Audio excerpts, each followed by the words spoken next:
जी हाय गोरिया मर गई। अरे दादा मोर तार दुसुमन एही तरह 100 साले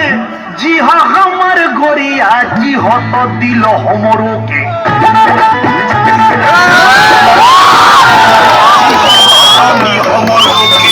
जी हाँ ये गोरिया जी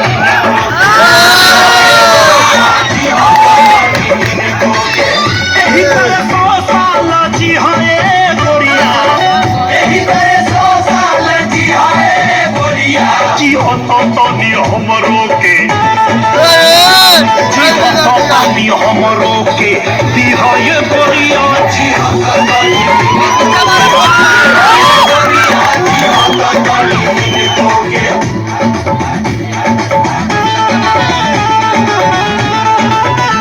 प्रभु माल दिए ये तनी बढ़िया हम सत सत नमन करी तोहके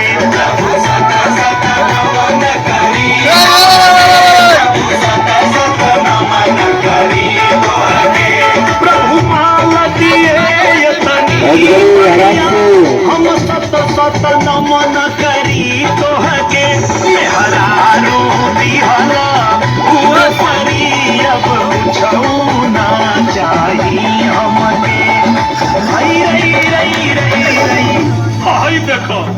अरे भेजलू हई निका के एक एक केहनी मार दे भेजलू हई निका के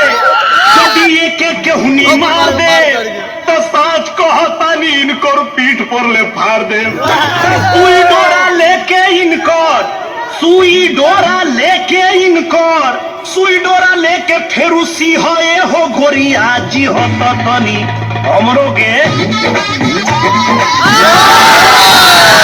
जी हो तो तनी हमरो के दी हो ये गोरिया जी हो तो तनी इनको के दी हो ये गोरिया जी हो तो तनी इनको के एही तरह 100 साल जी हो ये गोरिया एही तरह 100 साल जी हो ये गोरिया जी हो तो तनी हमरो के जी हो तो तनी हमरो के दी हो ये गोरिया जी हो तो तनी इनको के दी हो ये गोरिया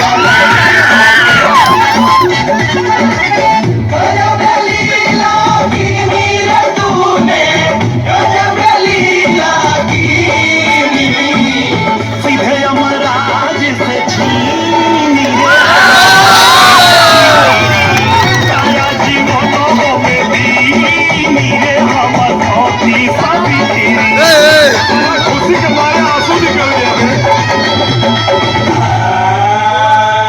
अपन जवानी को दिहलू हमारा नामे अपन जवानी को दिहलू हमारा नामे माँ कसम तोहरा के लेके चलबे अपना गाँवे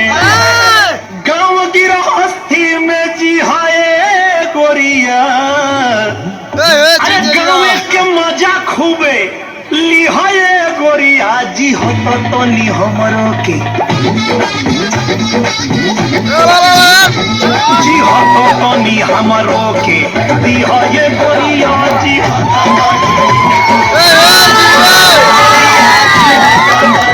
एही तरह 100 साल जी हो ये गोरिया